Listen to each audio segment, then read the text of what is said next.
Welcome to the Knowledge Entrepreneurs Show, where we celebrate the innovators driving change in the education industry.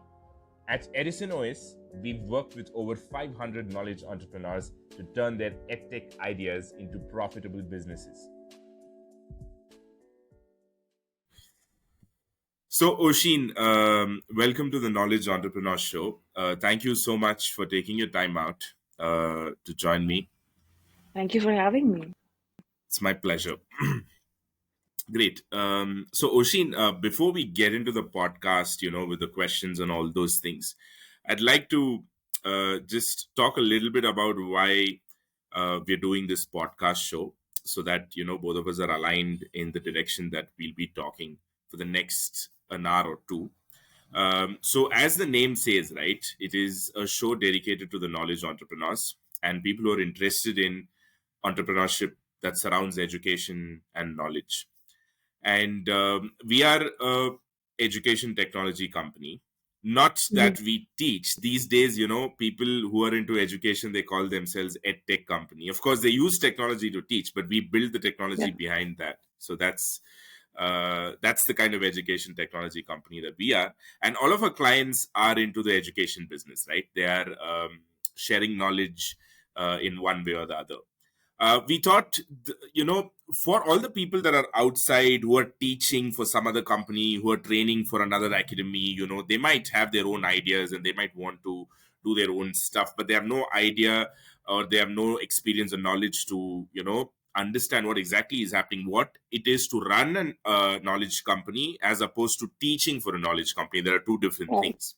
And although there is internet, there's so much of information, nothing can beat a real conversation with somebody who's running a company. And a conversation with somebody like that, I thought, will bring out a lot of value to those people who are outside there, listening. Not only for them to understand what it takes to run a company, but it can also sometimes save them from deciding, oh, this is not my cup of tea, because, entrepreneurship is not easy. And that is also value addition, and that's how we look at this. And we will definitely be talking about what you do, but the focus, we are trying to keep the focus on the business aspect of how you do things. And that's what this is going to be. Thank you once again for joining me. And my first question to you, Osheen, is a very simple, open-ended question to start off, and it's going to be a little personal as well, because the first few minutes, I think it's important for us to connect personally to the listeners so that, they know who Osheen is and, what has kind of, led her to this situation that you are right now. So, Osheen, if you can walk us through your journey from your graduation, because the reason I'm saying graduation is when I looked up about you, you seem to have already started doing a lot of things while you were in your graduation time itself. So if you can, share your journey, your childhood, how you grew up, how did you end up in the computer science field, it'll be great. So over to you. Right. So I belong to a very humble and modest family, wherein I was always encouraged and motivated to get all A's in academics, have those 80-90%. The girls, I think, who were a part of my batch were all scoring like 90-95%. And that is what I was aspiring to do. Like a very typical, regular Indian, North Indian family. So yeah, that's what I was sort of destined to. And then I ultimately the aim was to get a job in one of these big MNCs. But for my parents, surprisingly, for my parents, especially for my mom, she wanted me to be a professor, and my dad wanted me to be a doctor. Doctor, because he was just fascinated about a young girl being a doctor. I don't know what. Maybe I would be able to take care of him when he falls sick, or some sort of he had some sort of fascination that, okay, fine, my daughter will be doctor. So that's what I was taught since my childhood. But then I was very grateful to have a parents who allowed me to actually choose and supported moreover to take up the career that I wanted to take. So when I in the 10th standard, when I after 10th actually, when we were supposed to take up a subject and I was getting all these good marks in 10th, I said that, listen, I want to take up engineering. Now, my parents, my mom was okay, but my dad was a little heartbroken because he wanted me to take bio, and I knew that I couldn't do it. I simply couldn't. And that is why I have huge respect for the people who are in medicine field. I just have a huge respect because I personally could not have done it at all. And then after that, I started with my 11, 12 engineering preparation and all. Landed up in one of those engineering colleges. Um, and thereafter, so my graduation was done from a tier 2 college, right? My Okay. post graduation was done from a tier 1 college. So I was always very aspirational to pick up something Mm, which would sort of put me at the same level, mm, or give me an exposure to all of these big tech giants that mm, I mm. was willing to work with, Yeah. work for. And that is why I ended up in exploring multiple programs Right. by these companies and ended up becoming a student partner at that time, Microsoft student partner. It's run very differently now, but at that time it was run in a very specific manner, and I was fortunate enough to get into it. And the twist finally came in when I was trying and trying. What happens is that when you keep trying and trying and trying and trying and trying, after some point, once you're consistent, there comes a point wherein maybe a luck supports you, or Right. maybe you just sort of get that one opportunity, and out of all the opportunities that you have got, you just land up somewhere Right. which completely defines your life. So that's what happened when I got selected for the entrepreneurship program. It was funded by the government of India. It was by the government and also by the government of Kerala. And I did a course there, and it was a very hands-on kind of a program. So we were incubated. In fact, InfiSpark, my first company's name was not InfiSpark, it was Spark. So Okay. that was my first company. And we were working on some sort of a product in the healthcare space itself. And when I did that course, believe me, I was the only girl in that course to visit Silicon Valley along with 28 men, 28 boys, in Wow. fact, Okay. to US. So, and I've never met them before. I have Right. never met them. Most of the crowd was from South India, and I absolutely loved the company that I had with them. Mm, Amazing folk. I had a blast. But then it's still very, sort of, it makes you conscious as a girl, like, okay, fine, I've never met these people, and I'm going to US, and I'm going to US for the first time with all these people. So it right. was it was very exhilarating experience, very thrilling. Mm, Went to US and I visited all these offices, met a lot of startups. So I was exploring startup ecosystem there. mm, And then that is when I realized that, listen, I'm too young to be a mm, part of any company and to do any job. mm, I think I need my own space to actually figure out, what I want to do in my life. I'm like too young for this. And mm, that's where the brain totally rewired. mm. And then, of course, I participated in Imagine Cup, which is, one of the world's one of the largest global technical competition. One India, I represent India at the worldwide stage. All of that happened, Okay. good stuff. So all that consistent hard work sort of started to, show its colors. And when I was participating in Imagine Cup, that was like a whole lot of experience altogether, because you're competing with some of the best of the Ivy League colleges that Mm, you once dreamt of studying in. So I was right. competing against Harvard, Stanford, Oxford, Imperial College London, UPenn, and it was quite intimidating at first when you Okay. would go and at first talk to people, but then you realize that they're just as human as you are, and they Right. aren't making any Jarvis out there. So just be confident and do what you actually have come there Yeah. for. Yeah. And that happened, and that sort of gave me a lot of confidence to move ahead in my life. Right. So when I came back, I said, my mom, listen, I can't do job right now. Okay, I know Mm-hmm. that I have a good job offer in my hand. And at this point, I just want to have some faith in myself, and I just want to start something of my own, whatever it be. So Right. that's when I started with InfiSpark, which I actually bootstrapped. I utilized Wow. all the industry connects which I had or has made during as a student. I was visible in the forums, so that's why it was very easy for me to sort of kickstart that journey for people to believe in me. And Right. when I started doing it, it's been 6 years that I'm running it, and it's just scaling and scaling and scaling. I mean, and we're growing bigger over the time. Yeah, so that's in a nutshell Amazing. what has happened. Amazing, Osheen. First of all, congratulations on your journey.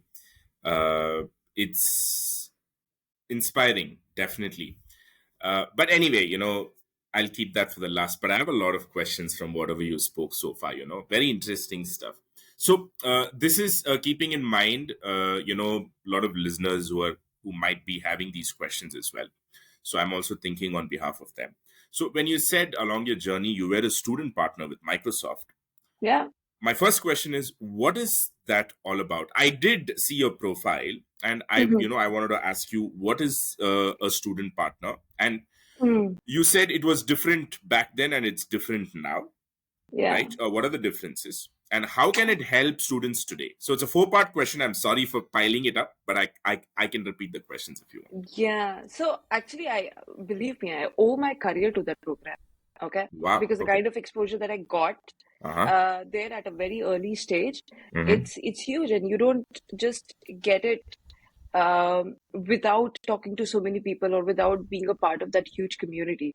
So Okay. I remember at that time there used to be 500 student partners across India.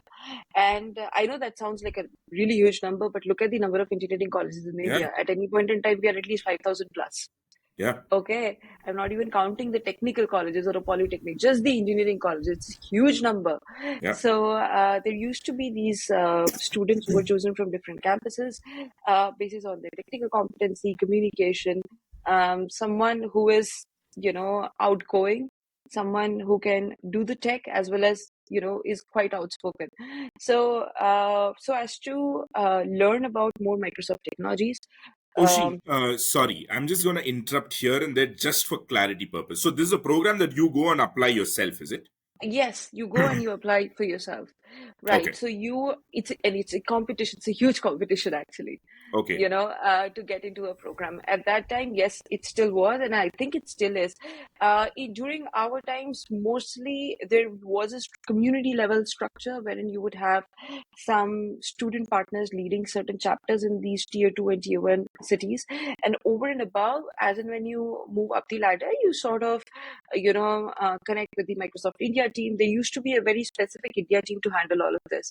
Mm-hmm. I think now the difference is that they have divided the entire MSP into multiple levels. So there's an alpha, beta, and three, four types of level which you need to sort of clear and do some sort of activity to become or come up at par with that alpha level.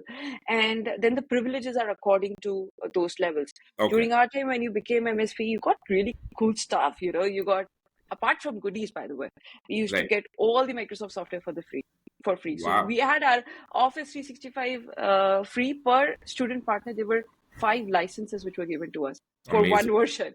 So it just did really accelerate our learning curve. We used to get amazing benefits for Microsoft Azure, anything that a student would require Mm-hmm. to learn the Microsoft tech.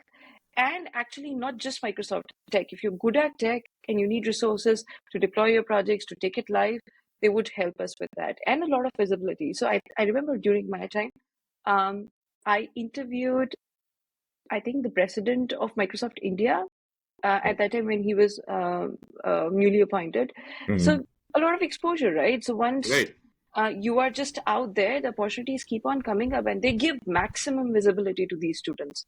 Maybe if you are one of those people who's very community driven Mm-hmm. and likes to do it, this is a place for you.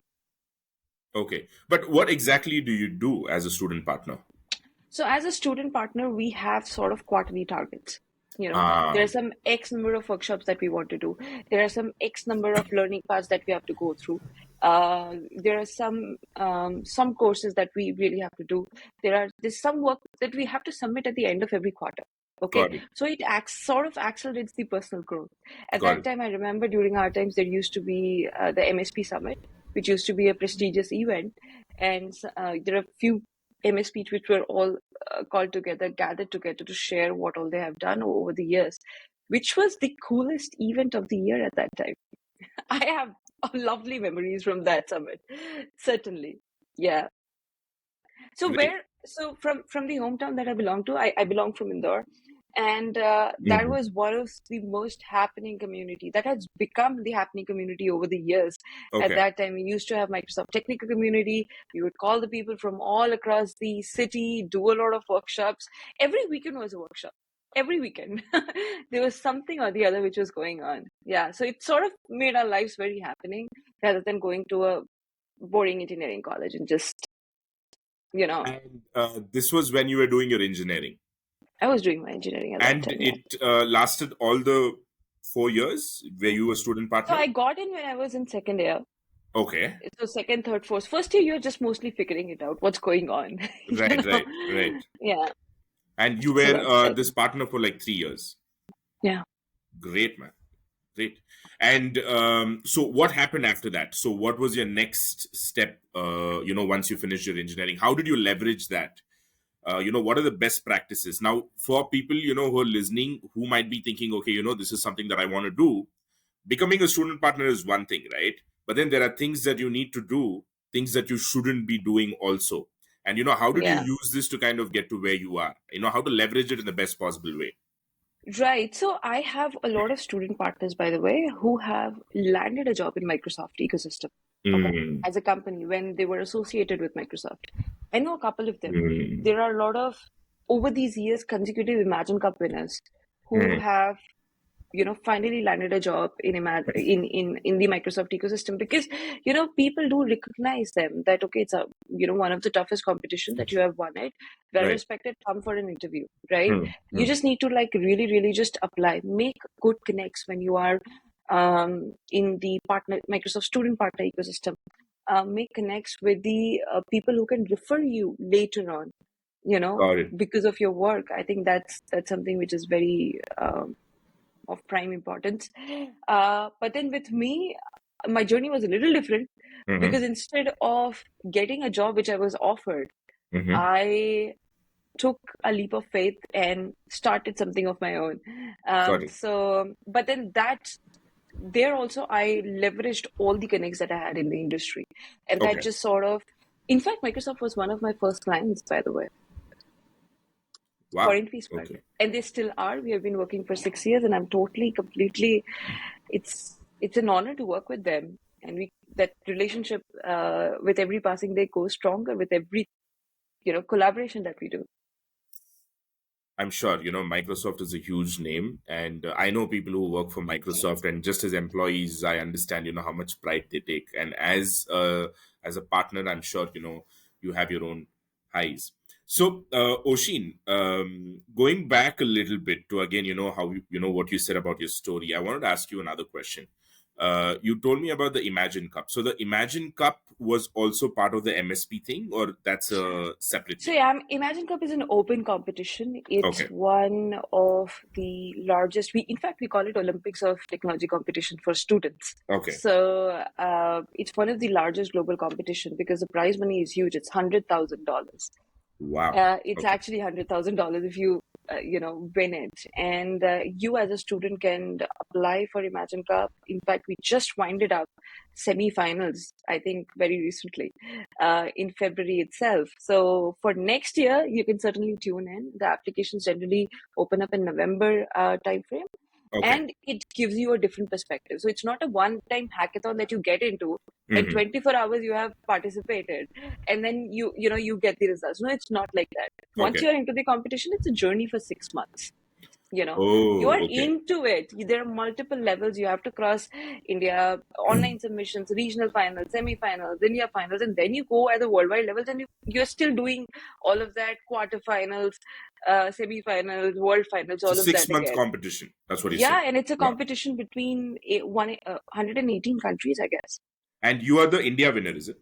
I used to be, yes, I've been the You. India winner. Wow. Yeah, Okay. during my time. And then I've also been the quarterfinalist at the worldwide level. Couldn't win it. In fact, surprising fact, India has never won the worldwide Imagine Cup championship. We are hoping to do that this year, though. We have been Okay. trying for it for quite some time. It's a 22 years old competition now. so has Wow. a legacy of its own. It Yeah, started but somewhere once in you are in it, 2000s. yeah, and it's very well recognized in UK, in US especially. Imagine Cup is huge in US. So if you're one of those kids who are looking forward to do your higher education later on, Mm-hmm. it's gonna add a lot of value to your resume. Got it. In fact, I suggest that every engineering student should at least once in 4 years participate in IC. At least. It gives you a different kind of exposure. Got it. Yeah. I mean, it's not about winning, right? At least you know what's going on there. Okay. You know how far you are from what's actually going on, at least. Yes. Yes. Or how near you are. Yeah. Fine. So, Oshin, you finished your engineering. You said you had an offer in hand, but then you took a leap of faith. And is that when you started InfiSpark? Yes, I did. Okay. Okay. So, okay, So fine. Yeah. Yeah. Go on. So I was really tired after being 3 years of being an MSP and traveling India, traveling the entire, Ah, going to US and multiple countries representation. I wanted to take 3 months of break actually, okay. and at that time all these thoughts started coming to my head that, no, no, no, I want to do something else. I don't want to join any company. I don't want to do this. It's just a huge conflict. And then Right. I took advice of my brother, who was, I think, 16 at that time. And I just said, listen, I want to do this. He said, go ahead. He probably didn't know anything about it. He just encouraged me. And then I was like, okay, fine. Now that you have said this, I want to do it. You mean like he encouraged you not to take up the job and, do whatever you want, like Yeah, startup and stuff. yeah, Great. Great. yeah. Great. And he's not the one. He's not the only one, I would say. Um, so my parents, of course, supported me a lot. Right. Uh, and I was extremely fortunate enough to have great mentors when I was making these connects in the ecosystem. When I was working very hard, Hmm. there were few people who really, really supported me, Okay. and helped me sort of frame up my mind that you can go and do beyond. At that time. So all these Microsoft leads, the India team supported me a lot. Now most of them are working in Asia Pacific. Some of them have become, grown ahead in their careers and become the MD of some of these large corporations. But they've really, really helped. They have really shaped up. So, in fact, you know what?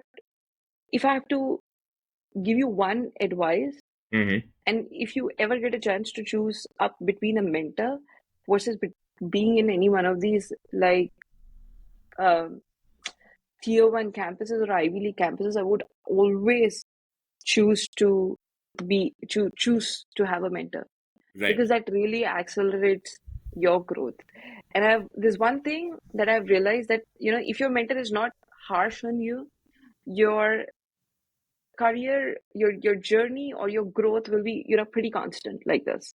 Right. But if Right. your if your mentor really wants your growth, and he or she is a little harsh on you, then your growth can really accelerate, and it can be very, very steep. So I truly believe in that concept, very old school, and I'm very thankful to all the people who supported me. Got it. No, it's very interesting that you chose to talk about, without even me asking a question. I think you told a very important point at the right time. If there's an option for you to choose between having a mentor and be in one of those big campuses, choose a mentor. The reason I'm coming back to this is I had a podcast with another person. His name is Vamsi Kurama. He runs a software development company. He's based in Hyderabad. He's also, one of those young geniuses. And when I did a podcast, I asked him, Vamsi, when you look back, do you think, he also finished his engineering, and he rejected some amazing offers that he had, and then he chose to start up his own company. So I asked him, you think 1-2 years working could have probably helped you? He said, look, looking back, yes, it could have gone either ways, but if there's one thing that I miss, it is having a mentor, because he said he had to solve a lot of problems on his own. That's what, you reminded me of this particular thing. So I think the more I talk to, the more people talk about having a mentor. I think probably, coming from people who've experienced it, it's going to be easier for young people to make a decision, even if they do not Yeah. realize it at that point in time. So it's great. And Oshin, so you said I'm assuming, your MSP stint itself was so hectic and it felt like you Right. were in a Too job. much. Got it. Too Got much, it. yes. So I think probably you might have got some amount of experience being an MSP that you may not have missed being in a job or something like that. So that's what I see from this. Hmm. Um, okay, the next question for me is this, right? So you said, okay, you've been in that hectic atmosphere, you wanted a break, and then you wanted to start up your own company. Now, did you only have the clarity that I do not want to work for another company, or did you also have some clarity about what exactly you wanted to do with your startup? I had some clarity. I wanted to continue to do what I was doing actually because I have become so good at it. So you wanted to do whatever you were doing as an MSP, but you wanted to do it for your company. Yes, yes, Ah, and at a much larger scale. got it. So that's how the idea of Yeah. InfiSpark was Yes, born. yes, yes. So how do we bring all these programs which are in corporates, not just Microsoft, but also from Google, Amazon, Facebook, you name it, we have worked with all of them. How do we bring these programs into the campuses, right? There's so many free offerings which are out there. Everyone is trying, each one of these big companies, global tech giants, are trying to promote their own technology, but is it really reaching the masses, right? India has a huge population, huge Oshin, number of engineering I'm gonna campuses. stop you here. I'm gonna interrupt. So sorry, because I think you're talking about something for which I'd like to put a proper structure with a question.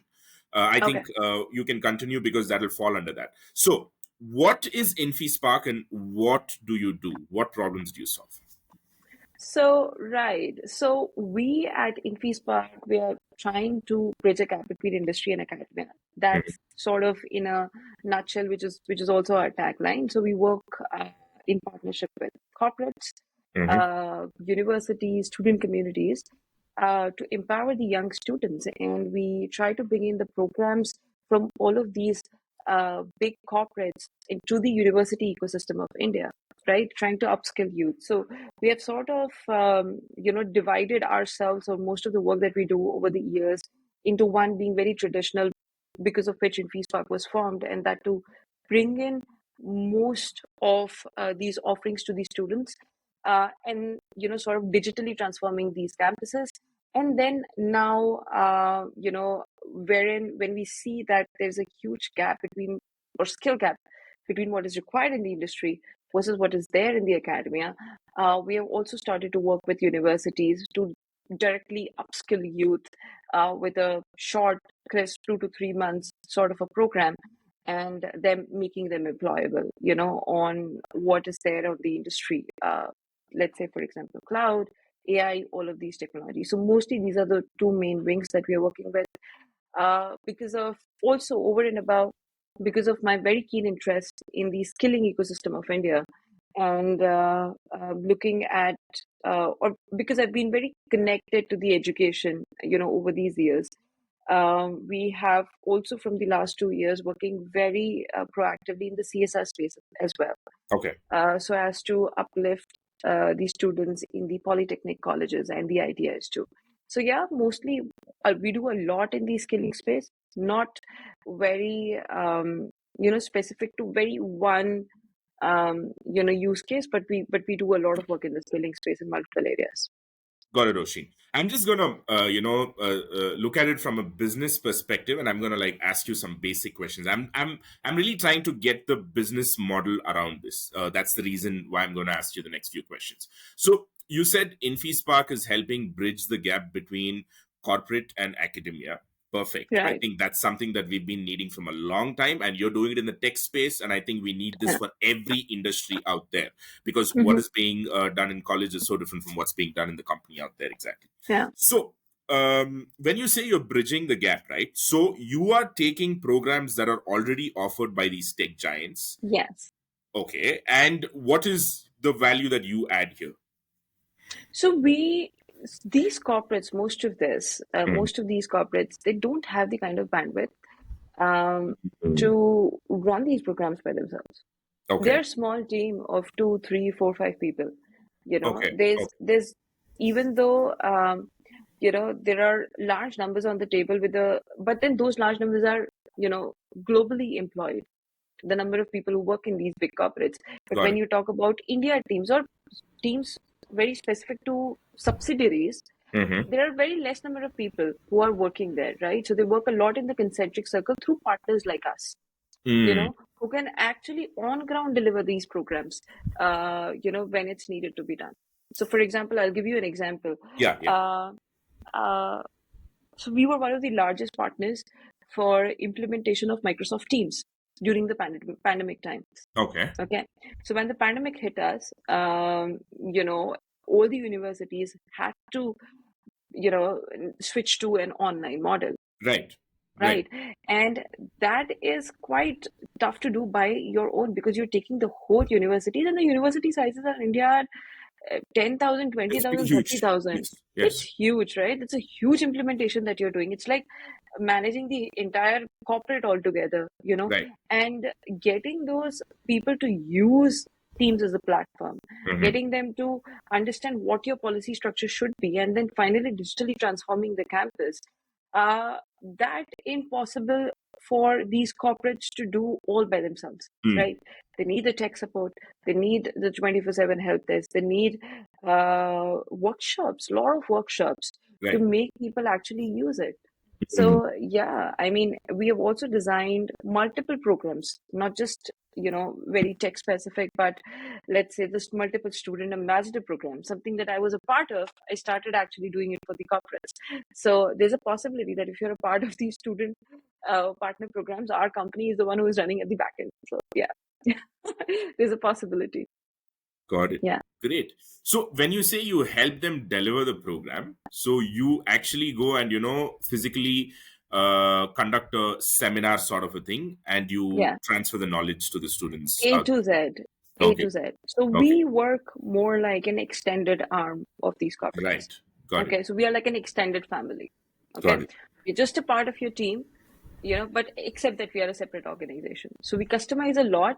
And then, yes, everything that they want to do or the kind of impact that they want to have in the universities, and what is that universities are demanding, or what is that they are looking for the student, we bring in all those synergies and deliver those. Got it. And you hire, at InfiSpark for positions like trainers. Program managers, Okay. trainers.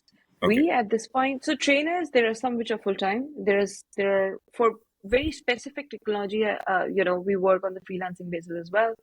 So if you're a trainer in a particular technology and you want to apply for us, just go to InfiSpark's LinkedIn page. Just apply with us.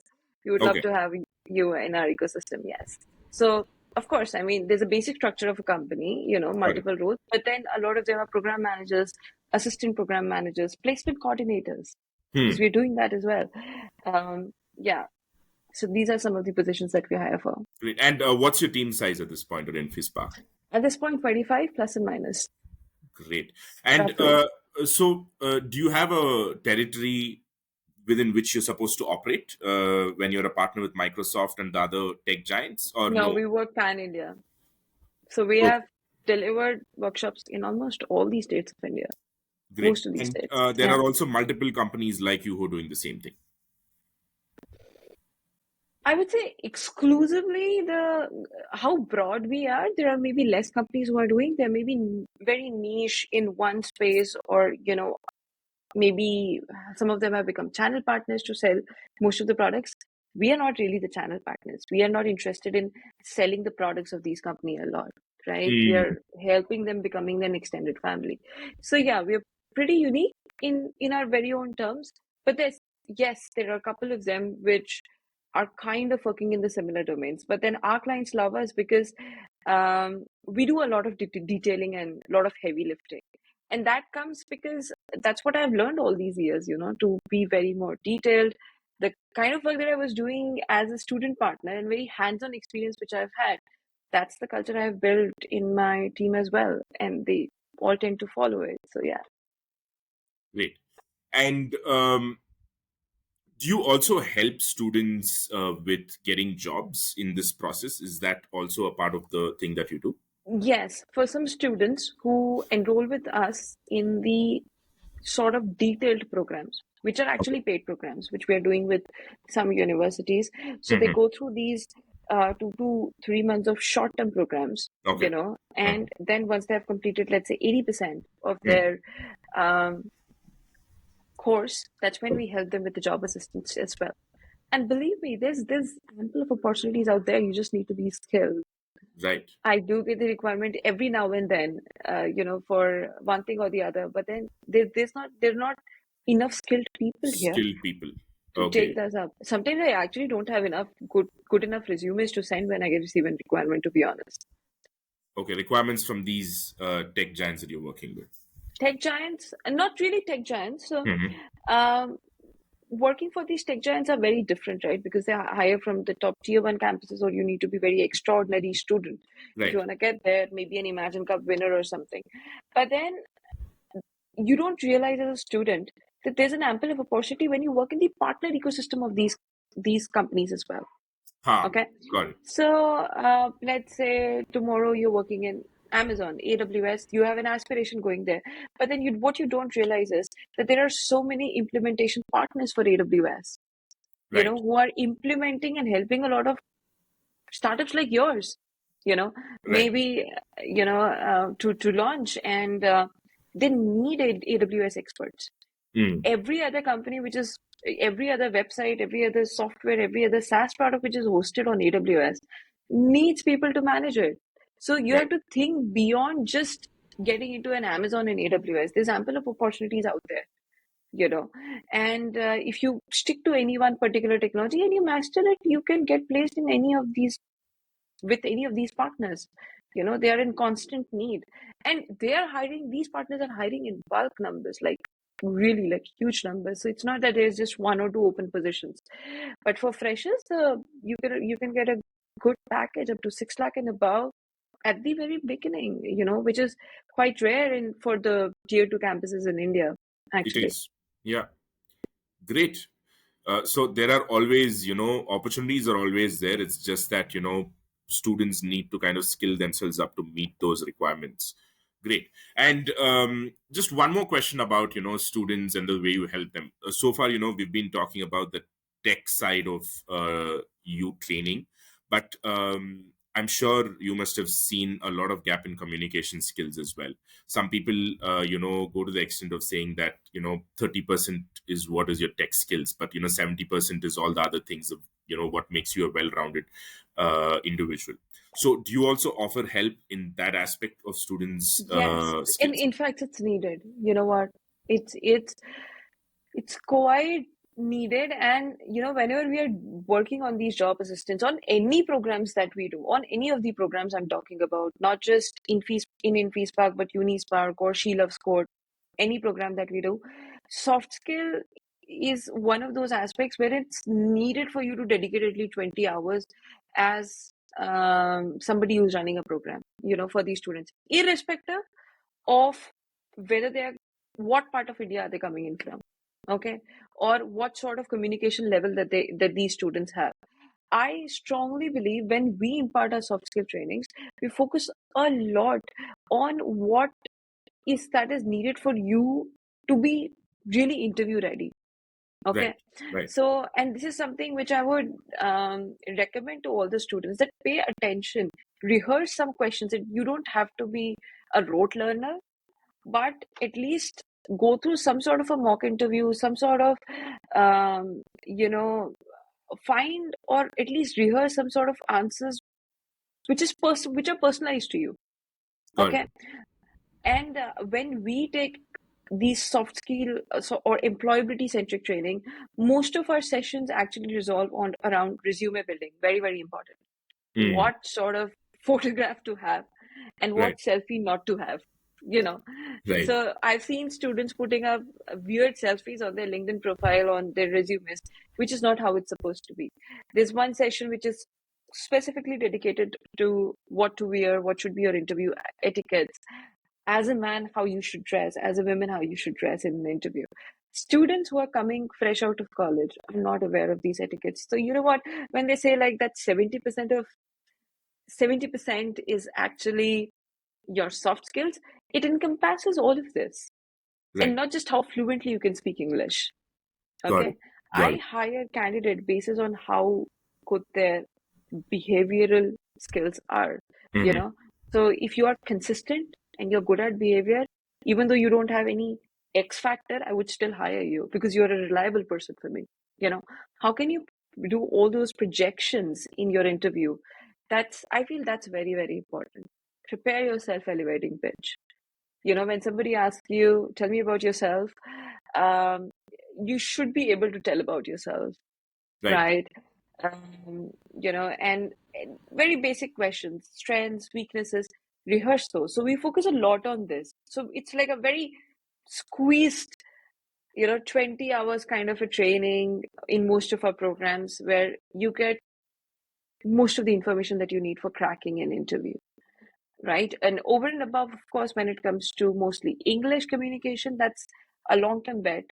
You have to put an effort to polish yourself. Install an app like Duolingo. I think it's a fantastic app to for anyone to sort of get started and Hmm. stick to it.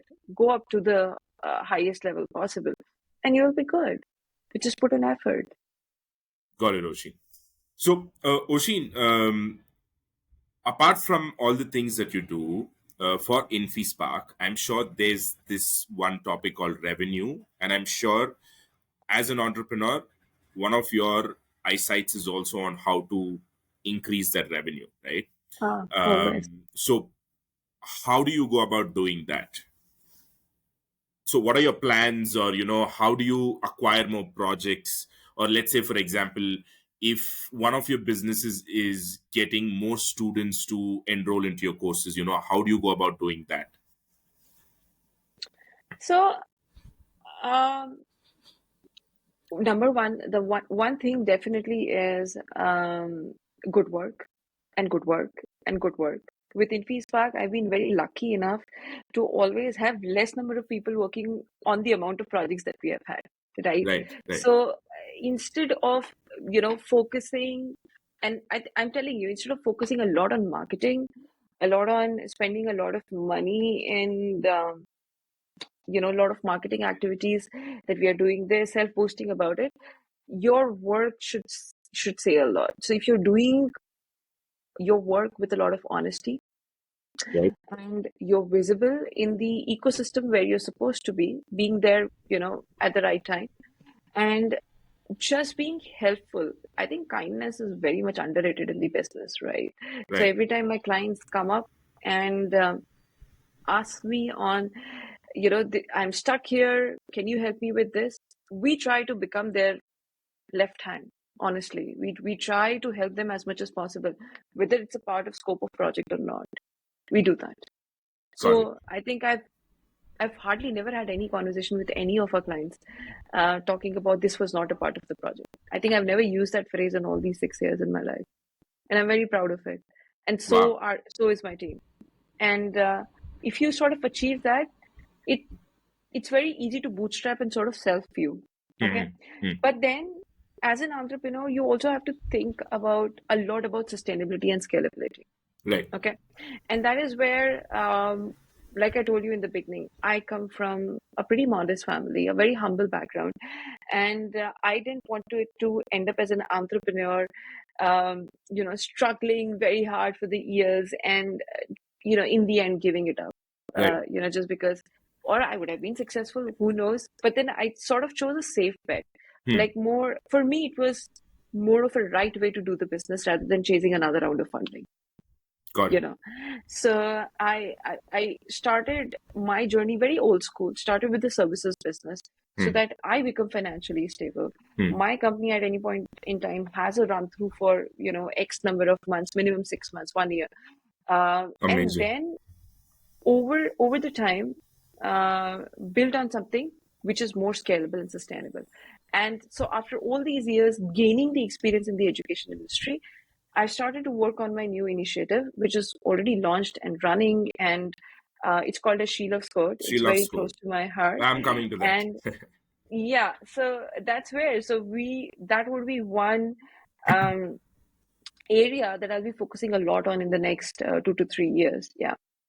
Great, great. So you mean to say that you kind of brought, got InfiSpark to that position where it can go on a bit of a cruise mode, and then you can Yes. focus on She Loves Code. Okay. No, Yeah. I do. I'm going to come to She Loves Code. I have a lot of questions on that, but before we move on, I just want to ask you probably the last few questions about InfiSpark. So, what are the teams that you have, or what are the teams that you need for InfiSpark to kind of sustain the way it is right now, Osheen?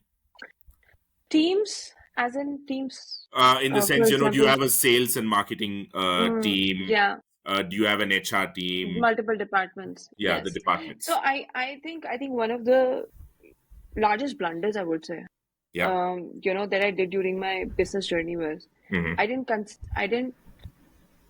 I didn't consider Mm-hmm. or understood the importance of HR. Mm-hmm. You know what? When you have a small team and you are a team of 4 or 5 people and you have so much going on and Right. you're not able to just find a time to Right. cater to any one of your employees and you're just sitting there wondering why am I not able to find right set of people? You know Mm. what? You need an HR. Right. Okay? It's gonna fix a lot of things in Mm. your company because we as an entrepreneur think that, you know what, HR is some sort of that's the work that I can do by myself. You Mm. know, that's the work I can, maybe I'll just appoint one admin person who will be able to do it for this. It's good. It was a nightmare for me to operate without an HR. So when Right. the HR actually bought, when I finally got an HR for my company, Mm. things started to really I started to find the solutions of those problems which I was facing over the time a Right. lot. Second most important, very, very important aspect is, see, if you're a business owner and I'm still giving you a very, appropriate amount. If you think that your company is doing a revenue of more than 100K USD, Mm-hmm. ठीक है, get an assistant. You need it. Right. You really need it. I was one of those people who was always busy, always on the laptop, always doing everything by myself. I was such a bottleneck for my company, I can't tell you. And I Right. was and I was like, I am not even able to do the business. I'm not able to bring in the business. I'm not able to work on my business objective, and I'm always busy. It was beyond frustrating, Right. you know. And then I realized that okay, it is a time that I get an assistant for myself. So that not everybody is reaching out to me for every little subscription, for every little aspect that they need a little. I just need 5 seconds of a sheet, but that's Right. 5 seconds. There are 50 You people add asking up me the 100 exact. people, it becomes 500 seconds, and then that takes up a chunk of Exactly. your. Yeah. Yeah. Yeah. Makes Yeah, so and much it sense. requires my brain power, and I was constantly missing out on the things. I was it was so it had become so such a nightmare Right. before I actually realized that I needed an assistant. Right. Had I known this, I would have gotten it way before. So, and after that, I have a wonderful assistant now. She manages everything that does not require a brain power, basically. Everything is automated, everything is outsourced, and she has kind of, helped me get me together, put together, or yeah. That's So, is that as Gargi? yeah, that's Kargi. Huge shout out Great. to her. I Yeah. absolutely love her. She's the one who manages my calendar. What am I supposed to do in a day? To all the requirements, documentation. She's very good at it. That's what she focuses on. And assistants mostly have that insane ability to just remember everything, right? Yeah. So as a founder, I just drop in a voice note, not even sometime any time, it's not even a WhatsApp message, and I assume it to be sort of taken care of, and it is taken care of. So once I've given it to somebody, the expectation with an EA is that, listen, now it's in your court. You have to come and follow up. Yeah. And believe me, try and build a culture in your company wherein, you know, it's a responsibility of the people who are reporting into you to get a Right. response from you. You're not responsible for giving a response to them just Mm. because there has been a one email which has come up. Mm. Because people have to understand that you as a founder or CEO keep really, really busy. Right. you know, Right. Yeah. and we genuinely want to respond to as many things as possible. But then it can go, it can sometimes get, things start to get a It little can out of slip. hand. Yeah. Very much, very much. And it happens with me almost on the everyday basis, believe me. You spoke about HR team, and then you spoke about having an executive assistant. Apart from having, talking about your departments, I think this added a lot of value, because I could clearly see the difference between organizing this podcast with you as opposed to the people that I organized with in the past, right? Hmm. Because there was somebody else following up with me and all those things. Because even today, when I talk to entrepreneurs, founders, I talk to them directly and get their time and schedule a podcast. It makes a lot of difference. I mean, if it can make a difference to the guy who's getting an appointment, imagine the kind of difference that it can make for that person. So I think, to all the entrepreneurs listening or aspiring ones, I think, if you think it's an expense, it looks like it's not an expense, it's an investment. So Oh, yeah. very much, Yeah. very much. And another, I mean, I would like to add on. So, of course, I have a lovely assistant, and she's, of course, full time at InfiSpark. Uh, but there are companies, and this is for all the founders who can't really afford to have somebody full time. Okay, so if you are a founder who do not have, who can't afford a lot, and you don't want to have somebody like absolutely 100% full time, and then there are companies, and I would like to give a shout out to Grow Up VA here. Okay. They are absolutely amazing folks who understand the requirements of founders really, really well, who Hmm. offer the virtual assistants. Okay. Okay. So Grow up, is it? yeah, Grow Up VA. Okay. So these are the people who literally just offer the assistants, virtual assistants, who are operating remotely, Hmm. and can dedicate like up from 2 hours up to 8 hours. Right. So you can choose a package for 2 hours, 4 hours, 6 hours, 8 hours. So that's a very Mhm. interesting business model that they have. I'm a Right. I'm a huge fan, and they not only give the virtual assistants, they also give digital marketers. They give accounting folks. Hmm. So if you're a founder and you're like, okay, I can't really hire somebody as a full-time HR or Right. full-time assistant, hire them so that this one person is deployed in 4 companies by them, but it's still taking care of you Got it. in the need. So yeah, I think that's a very interesting model and solves a lot of problem for a lot of small business owners. Got it, Oshin. So you said, I was going to ask you, but then you already said that, if you're doing a revenue of 100K US dollars, that's probably when you need to have a HR team and your Yeah. executive assistant.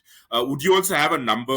Do they also have to say, okay, if I have so much of people, if the team size is X, do you have a number for that? Let's say, do people have to look out for having an HR when they have 5 people in their team or 10 people? How does that work? Does it even See, work like that? mostly three. You want to start looking out for an HR. What if you're looking to expand? Okay, so Hmm. if you are, let's say, 3 people, 3 to 4 people in the team, that's fine. With me, the challenge was that I had so much of work, Hmm. and I was not able to find the right set of people Right. for my company. Right. At that time, because I was not able to simply do the hunting by myself. That's Right. not what my core competency is. Yeah. My core competency is actually bringing the business, keeping people happy or keeping my employees happy, do what best I do. But Right. then scrolling through the LinkedIn profiles and finding the right set of candidates and making them interview negotiations, all of that, this is not my competency, and neither Got do I it. want to get into any of that.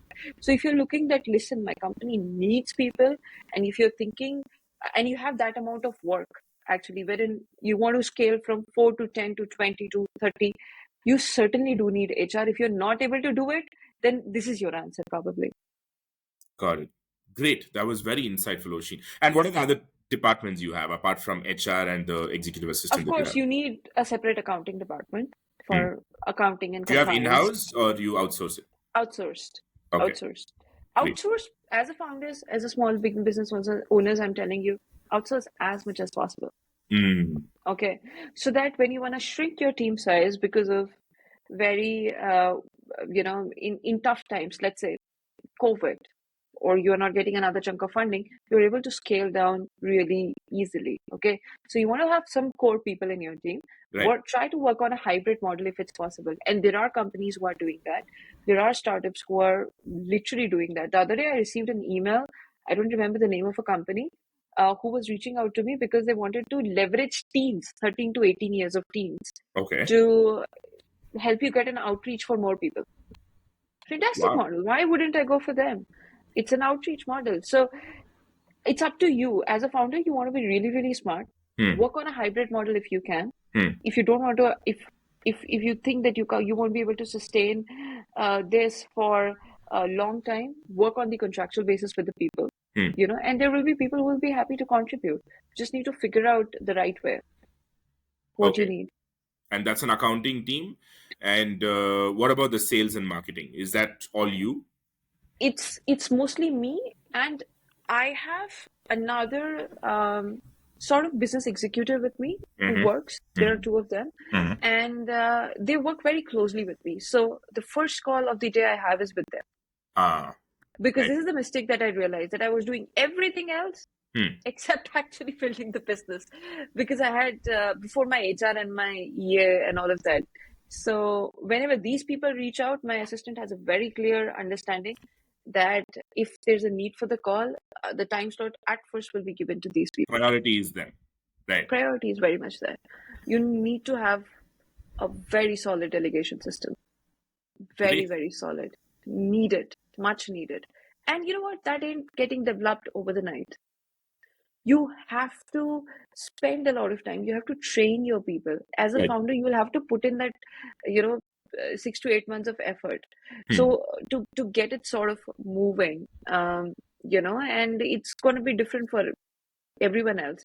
I'll tell you, I mean, I consider it as a joke, but this is the reality. As a founder, one of our full-time jobs is to actually just keep giving OTPs. I know, I know because at Edison, Deepak does this all the time. I know. And I got so frustrated at one point. I said, I'm not going to give any OTP. So literally Kargi had to sit down and change my number and email address from everywhere and put it at a common number, which is specially handled by her. So Right. now the only kind of messages is, this was stuck. We reached out to Gargi and now it is done. So this is how it works. So I just get an update message. That's it. Great. That's a nice solution to that problem. I think a lot of people might take a leaf from this. Great. So before I move on, Osheen, I just have two more questions just to, address the trainers out there. Now, the reason I'm going to ask you this is your company deals a lot with training, and you also said a communication skill. So there are technical trainers and then there are communication trainers. Now, Right. to those trainers from both the domains who are listening to this, right? What do they need to do to become better at what they do? And if they have entrepreneurial aspirations, what is it that you'd like to share with them? Where do they have to start? See, they already are solopreneurs, Right, first of all. right. Okay. Second is, you know what?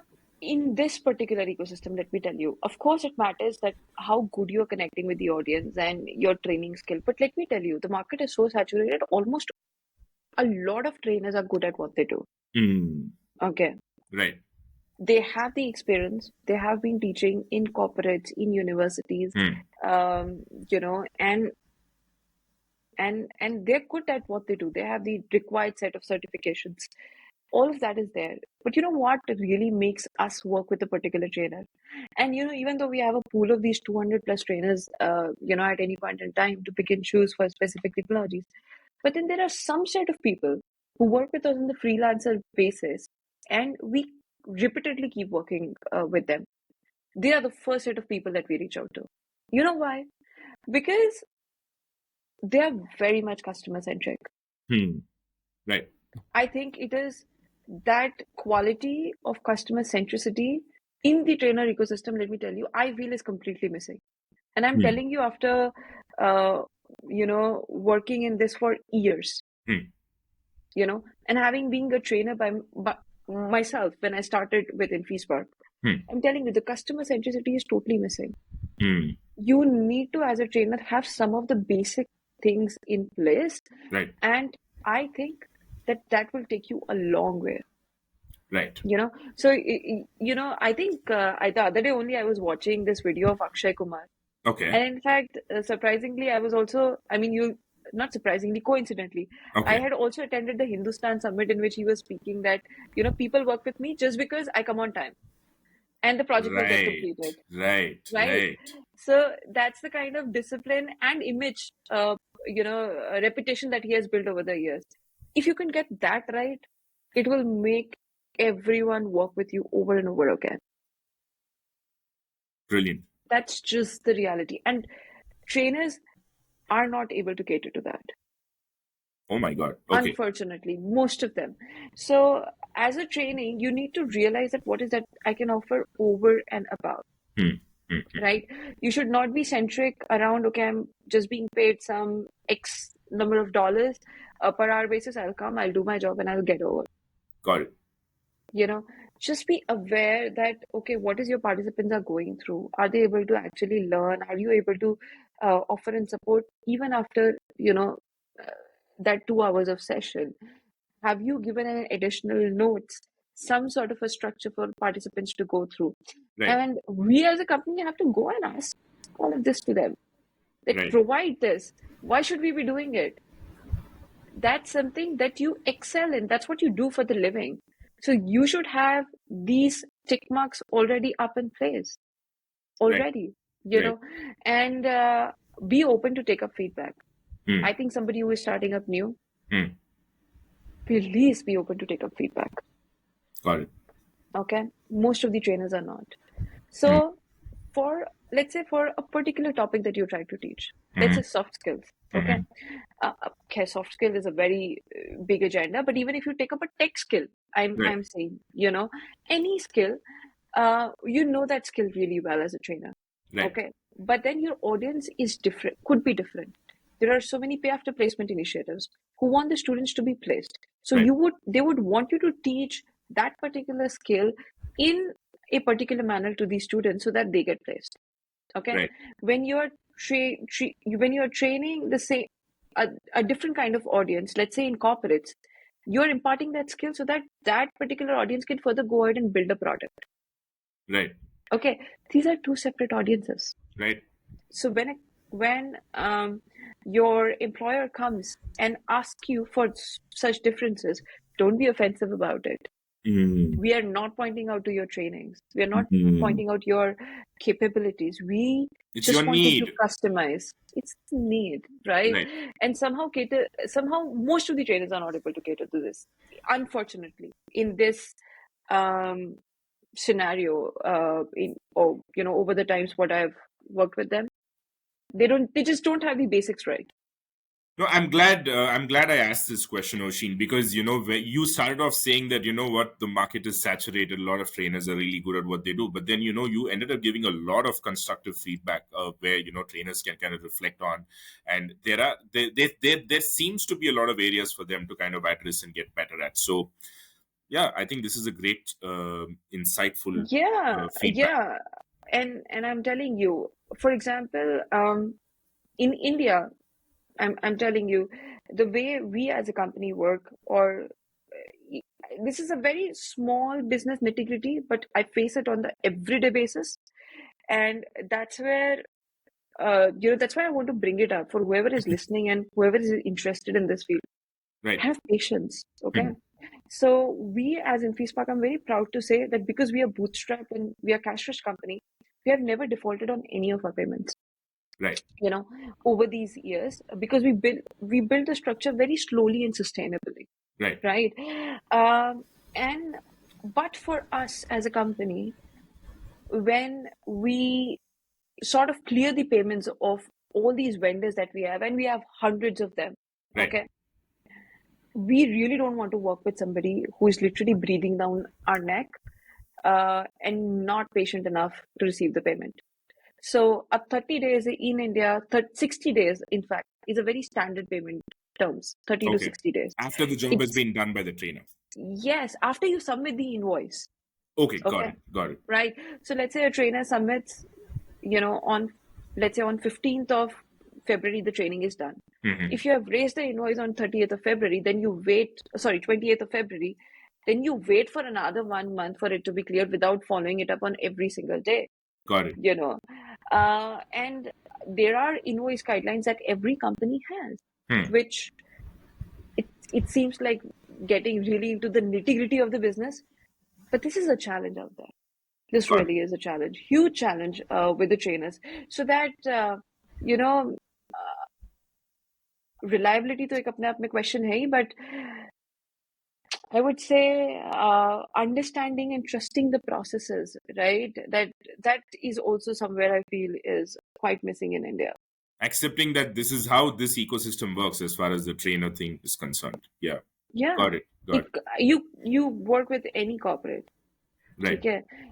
When they work with TCS, Infosys, Cognizant, Capgemini, Tech Mahindra, Mhm. you're waiting for 90 days, 1 year, I don't know what time to Right. get your payments done. But when it comes to SMEs, you tend to penalize, and I think that's sort of unfair because उनका क्या होता है ना कि उनको अभी सब कुछ चाहिए, Got it. हमने कर लिया है, that's how their brain operates. Got it, Osheen. Great. I think thank you so much for opening up so much about InfiSpark. Now, I would like to move on to actually, you know what? I thought my agenda was going to be mostly about She Loves Code because that's what was really attractive to me. But InfiSpark, I Yeah. was wondering what exactly is InfiSpark. I just couldn't figure things out when I was going through your LinkedIn and all those things. So thank you so much for patiently explaining how each and everything works. She Loves Code, though, it's very if I go to the website, I get what She Loves Code is, because there are also other schools that I know who do similar work. But I do have some other questions when it comes to She Loves Code. But before that, Osheen, please talk about how was She Loves Code born? When did the idea come up to you? And all those things, and then I'll ask you some other questions based on She Loves Code. So this was a year ago, okay? Hmm. I've traveled more than 200 plus universities across India Hmm. during my entire span of career. Hmm. And there was a definitely skill gap, which I was, sort of observing. But then there were so many good initiatives which were coming up to address that, like you have pointed out, right? There are so many of them, and I'm very proud of the way the ecosystem has evolved. But then when I actually interacted with a lot of students in these initiatives, when in fact I sort of, enrolled myself just from the learning standpoint, because I wanted to brush up on my coding skills. So I'm also very hands-on, you know, uh, on everything that we teach. So I tried exploring, and you know what I realized? There was some very, very key factor which I realized. Hmm. In most of these classes, you look at the male to female ratio, it is 80-20. Hmm. 80% of them are being male candidates. Okay. And I would like to tell you a story Sure. about a quick experiment which was done, and that will help you understand that where was She Loves Code actually born. Hmm. So there was an experiment which was conducted in one of these schools in US, Hmm. and there was this nice, amazing teacher who walks up to the classroom of girls and boys both, co-education, and gives a very tough problem, comparatively tough problem to solve Okay. for a fifth standard student. So the students belong to fifth standard, but that problem statement belonged to eighth standard. Okay. So it was very hard for any which ways for any student to solve naturally. Okay. And all of them, all these students in the beginning became thrilled to Hmm. solve it. Hmm. And they were trying. After 20 minutes, the time has gone by. Nobody was able to solve it. Hmm. And then the group of boys walks up to the professor, to the teacher, and tells that, you know what? There's something wrong with the problem. I'm not able to solve it. Okay. And professor says, okay. Teacher says, okay, don't worry. And then a few minutes later, a group of girls walk up Hmm. and to the same teacher and tell that, listen, I'm not able to solve the problem. There's something wrong with me. Mm. This is a true story. This is a true story. Wow. Okay. This is Okay. great. So, you know why that is? Because that is because we as women, especially in India, let me tell you, we have a huge imposter syndrome, Mm. you Right. know, wherein we constantly feel that we are not good enough. Right. Why is it that? Why is that so? Because, and I can relate a lot with my upbringing, even though my parents have supported me a lot. But naturally, I'm telling you that we as girls are brought up to be perfect, Right. look good, have proper dress up, have good hair, learn to cook, look well polished, speak well, um, be well mannered, get all A's in the on the degree, and that is why you have so many girls who are, doing scoring 99% in boards examinations and not able to clear the competitive examination. Right.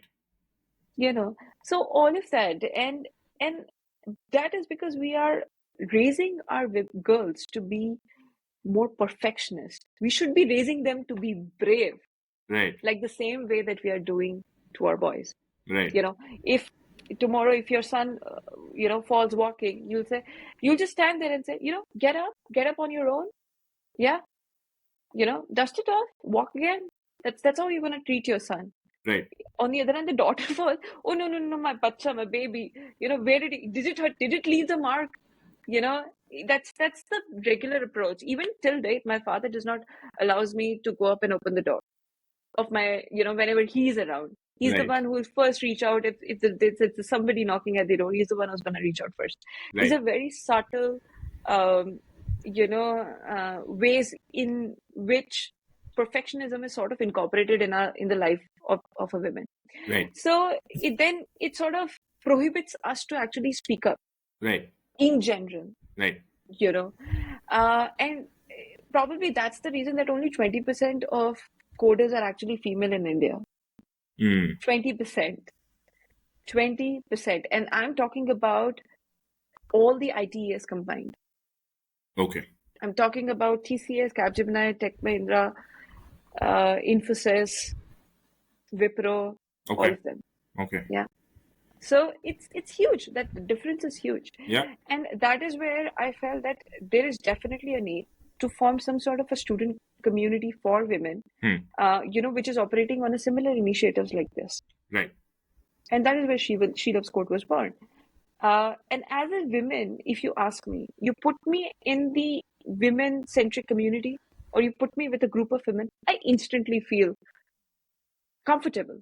Right. And when I'm learning, I'm able to then speak up, talk, ask my questions. So today, the founder, of course, I'm a woman, and it is all our trainers are female, are women, are female. All our community managers are female. Mm. So girls are literally just opened up to speak about anything and everything Right. that they want to.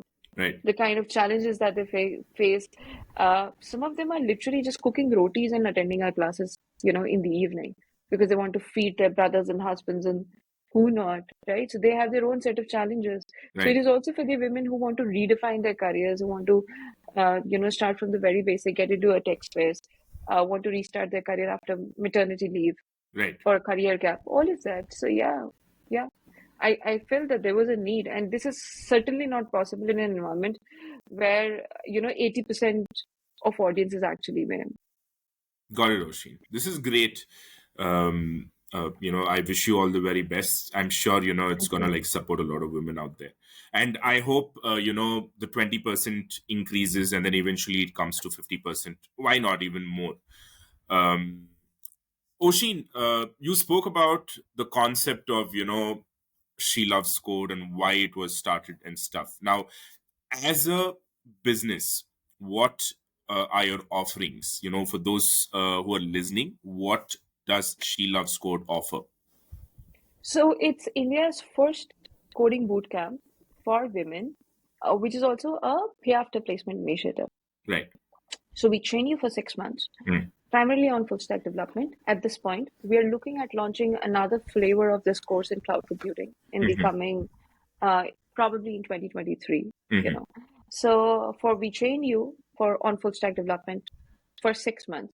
And we give exclusive 40 hours of soft skill training as well, which includes all your LinkedIn profile, GitHub profile, what to speak in the interview, what I've spoken in this podcast before, at the starting of this podcast, Right. all of that.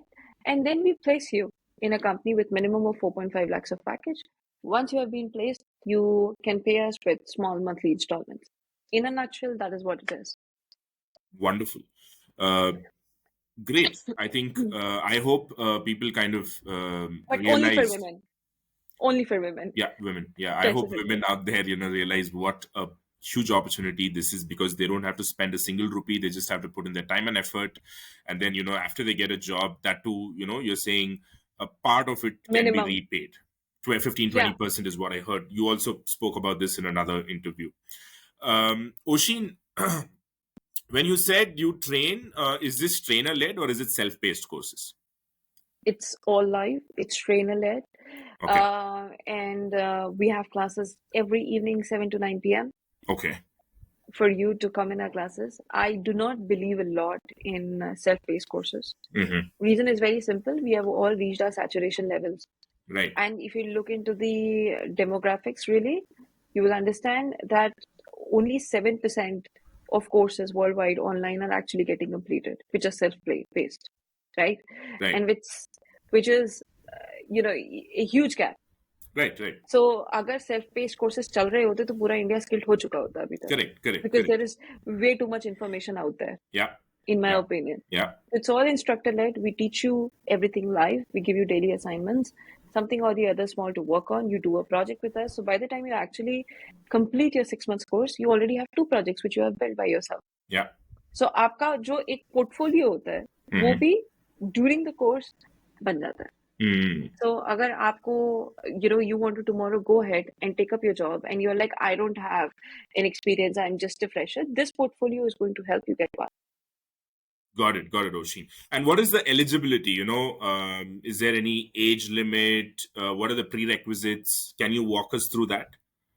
So there is no specific prerequisites in terms of um, what you need to know or any specific degree that you have undergone for, because Mm-hmm. we literally start from very basic. We start from what is high level language, what is low level language, what is computer, what is Great. binary So language. somebody So who's that's not where we touched a start. computer can also like come and enroll. Great. Great. Yeah, yeah. But you need to be that, you need to put in, of course, a little more extra Of course. effort Yeah. as compared to the ones who already come from a computer science branch. Right. For them, it's a little easier. But frankly speaking, after 5 lectures, they are also struggling only because, yeah, you need to sort of Got it. practice a lot. Yeah. Do you have an entrance test of some sort? We are looking at putting up an entrance test Okay. for the upcoming batch, Okay. which is not like too hard, to be honest. We just need the right intention from your side that you're going to be completing Right. this course. Right. Right. That's what we are looking at. We don't care a lot about what you already know. Right. Okay. It doesn't make sense for me to take up a cream audience and further whip them and then serve it in another flavor. So it just doesn't works like that, at least in my brain. I don't think so I'll be able to do justice if I just take up the already empowered audience. I want you to have the right reasons to be a part of this course. Some skin in That's the it. game from their side, because there's nothing that they're Yes, paying. Right. nothing. At least the intention, right intention, Right. really goes a long way. We do sign an ISA with them, of course, at the beginning when they join our courses, which is sort of an agreement that, once you have completed these courses, you get a job. In case you don't get a job after completing the course, you don't pay us anything. So Got we it. have a lot of skin in the game as well. Yeah. Got it. And there is no age limit, is it? There is, mostly we don't take people who have passed 2015 and before, mostly. But on the special cases for the women who are looking to switch their careers, have had a career gap, of course, we do take them as well. Got it. But largely you're looking for women who've graduated in the year 2015 or later. Huh, mostly. So the ones who are looking for a job, who are looking for upskill themselves, come from maybe a non-technical background like a BBA, but still wants to pursue a technical career. Maybe somebody who is already doing a job, severely underpaid, wants to upskill and then get a better job. Right. Maybe who most of this audience falls in under this category, by the way, wherein they have had they have completed their engineering, Right. and after that they are not able to get a job, Right. because they didn't really get proper skills. Folks from MCA, BCA, Right. most of them are not getting the kind of job that they're looking for. So those people can enroll in. Got it, Osheen. And do you have a separate team for She Loves Code apart from We do. InfiSpark? Okay, it's a non-overlapping team, is it? Mostly, yes. Okay, and what is the team size of She Loves Code at this point? We are trainers minus, because trainers, they encompass most of Okay, most of the team at She Loves Code. Okay, most of the team, because they are the ones who are running this show for us, right? So trainers minus, we have 5 to 6 people who are working on She Loves Code at this point. Great. And what are the numbers like? How many students have you trained so far? What is the conversion? What is the ratio of people that enroll and people that actually end up getting a job? So, so far, we are actually, She Loves Code is a very recent initiative. Okay. We launched it in 2022.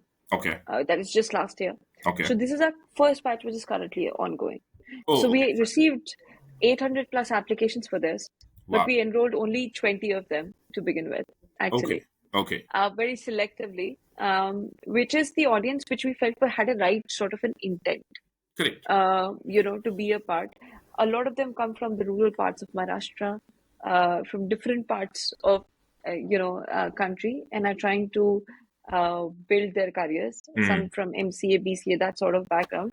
And currently the batch is still ongoing, actually. They're in their final phases before the placements actually begin.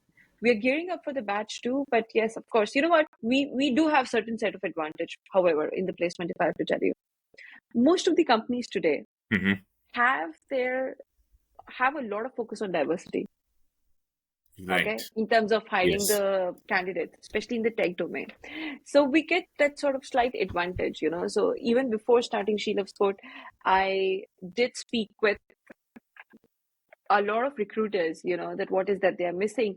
And they really needed a lot of female coders, developers, so as to fulfill their diversity targets that they had. And I think that sort of natural advantage that women have in this field as of now. Great. And how confident are you that all the 20 are going to get placed? That's something that the time will tell, but we are at least aiming for 85% of placement. Great. So you said you had 800 applications and you chose only 20, right? So two parts. I have a question, two parts. How easy, was it very easy to get 800 applications? Did you have to do any marketing, any expenditures, or was it just, sharing organic on social media? We did run a lot of advertisements on the social media platforms, but that's what we do. That's what we have done. Most of it we have got from there. Then of course we did a lot of webinars in some universities that we were connected with, who sort of promoted our programs. Okay. Not promoted, but we were able to grab some attention of the audience who wanted to be a part of it. Yeah. Okay. And what did you just have a number in mind? Look, you know what? We just need 20 people, or yes. Okay. We did. But you went through all 800 applications? Yes, of course, we shortlisted. Okay. No, what I meant was, let's say, for example, you go through the 100 applications and then you found your 20. Did you just keep the 700 in wait list for next batch or something like that is what I'm trying to understand. Or what is your application shortlisting process like? So there are multiple factors involved in it. Of course, the number one is the intent.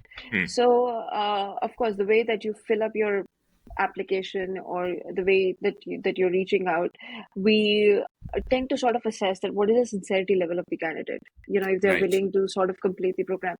And the one of the major reasons of, as a business person, as an Hmm. entrepreneur, Hmm. who is looking at building up this initiative, Hmm. we wanted to run our first batch very meticulously, Right. very we didn't want to go overboard and have 100 people in our batch Got it. and then struggle with whether we are doing it right way or not when we are doing the first batch. Yeah. Okay, Yeah.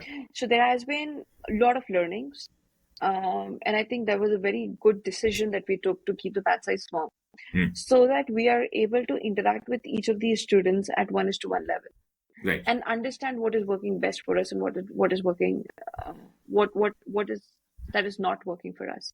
Right. So that sample size was very important for us. you know Got it. um, we have done similar kind of initiatives which are not pay after placement, but in InfiSpark as well, but that was with both girls and boys both. Right. But then here, when you're speaking with girls, right, they have their own set of challenges, Right. and how well are we able to understand is what is going to differentiate Sheila Sport overall, Right. okay, from the regular pay after placement initiatives, right? Got it. So, for example, it took us a lot of time to actually get these girls to get that fear out that yes, the first time that you're going to run your code, it's going to fail. Hmm. It's not going to get through, right? Right. Women, sort of, I know this could be a little controversial, but I myself, I'm an engineer, I'm a computer science graduate. Hmm. I turned into an entrepreneur. But for a lot of the audience in tier 2 campuses, especially women, girls, I've observed that they have this sort of imposter syndrome in terms of coding, that whether my program is going to be legit and am I writing a good code or not? Is it going to really run through or not? Right. You just have to understand that you're not going to get it right in the first go. So it took us a lot of time to get them to code, really, really code, and get away from just learning theory. Okay, so they are great at algorithms. They're great at, understanding the concepts. But then when it comes to the practical implementation, we really had to push them from their comfort zone. Right.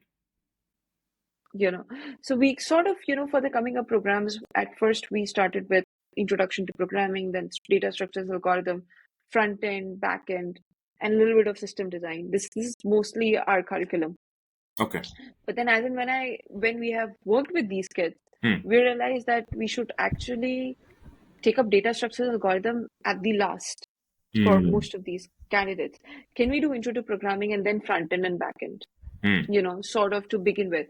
It's when they run when they're working on front end, it could be a little comparatively easier topic for them to begin their journey. They get more time to do their projects because by the time they're doing data structures, they can sort of get more work more proactively on the projects that has been taught during front end and back end classes.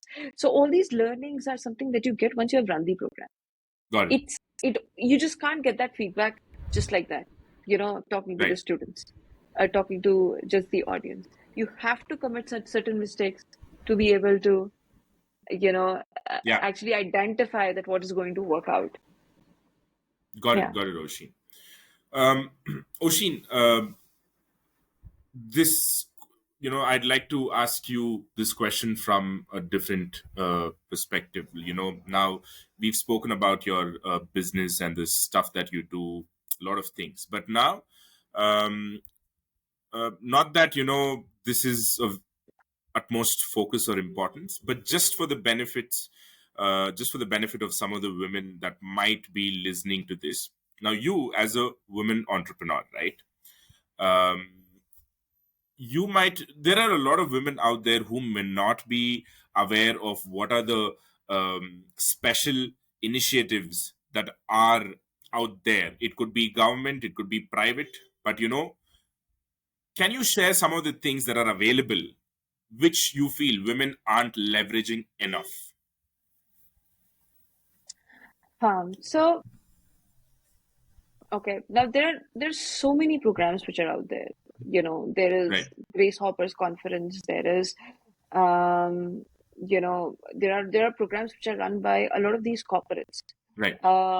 And the fun part is that they sort of keep changing over the years, right? So not everything is going to be consistent from the time that I started my entrepreneurial journey. In fact, when we teach students, as in one of our programs, Right. actually, we have a full session which is dedicated talking about what are the government schemes which are available Right. for the for the women to leverage. Let's say if they want to be an entrepreneur tomorrow, what are the documentations which would be required, and what would be if you tick mark those 5 parameters, you can get up to 5 lakh rupees of loan. You can get up to 10 lakh rupees of loan to just begin your entrepreneurial journey.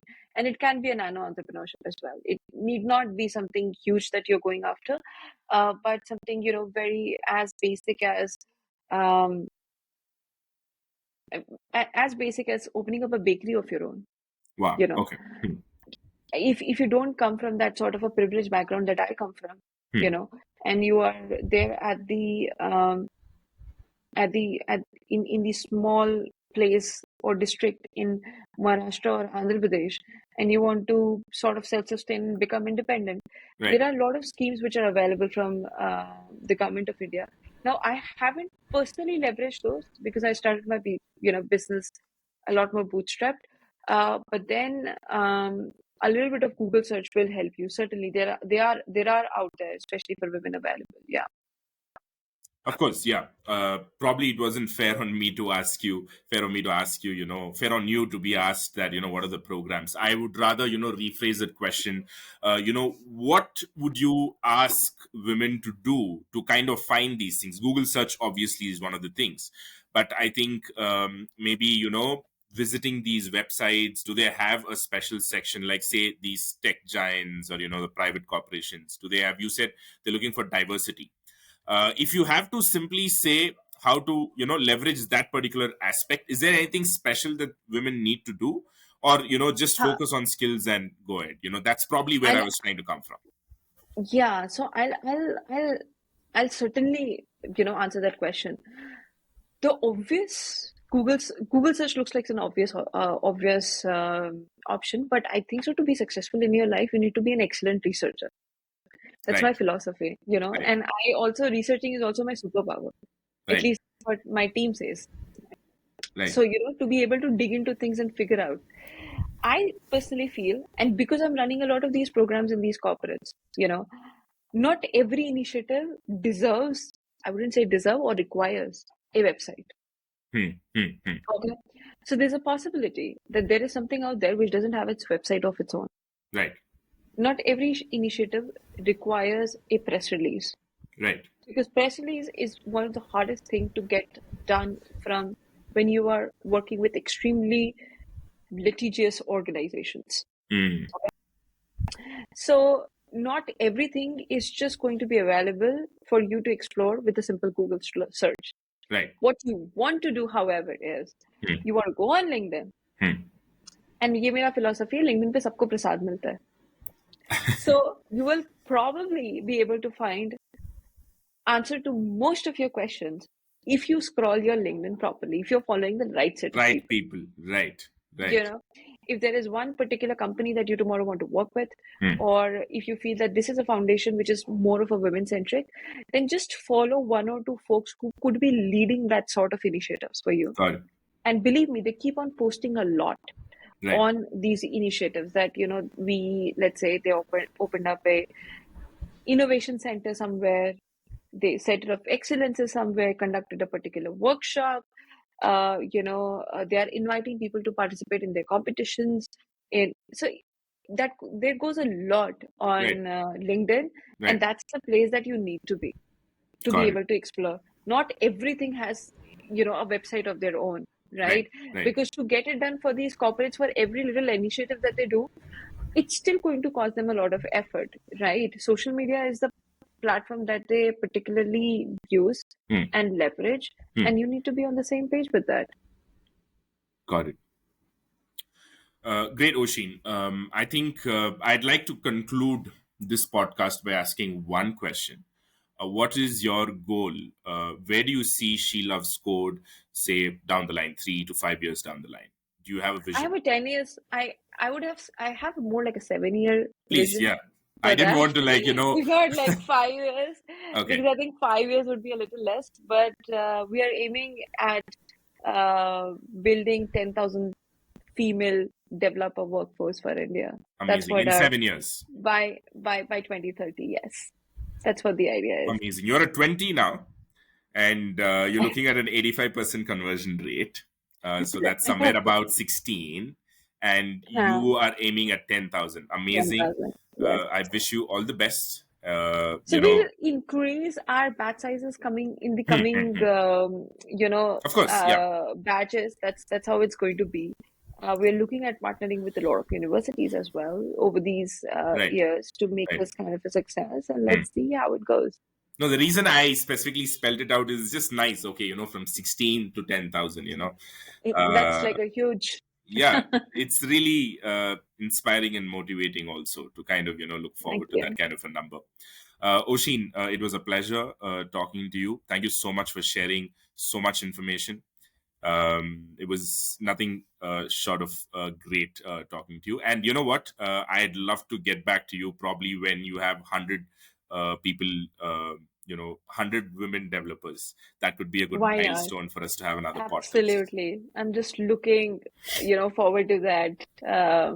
And thank you for having me here. It was lovely interacting and sharing my experience. It was a You pleasure. just you just have some sort of magic about you of making the guest feel very comfortable that I have to give it to you. Certainly. Thank you so much. Thank you. That's the best thing that I've heard, I guess. Thank you very much. I'm glad you felt that way, Oshin. And again, it was a pleasure having you. I wish you all the very best, and we will stay in touch. And when it hits 100, I'll probably get in touch with you for another podcast. Yes, looking forward to that.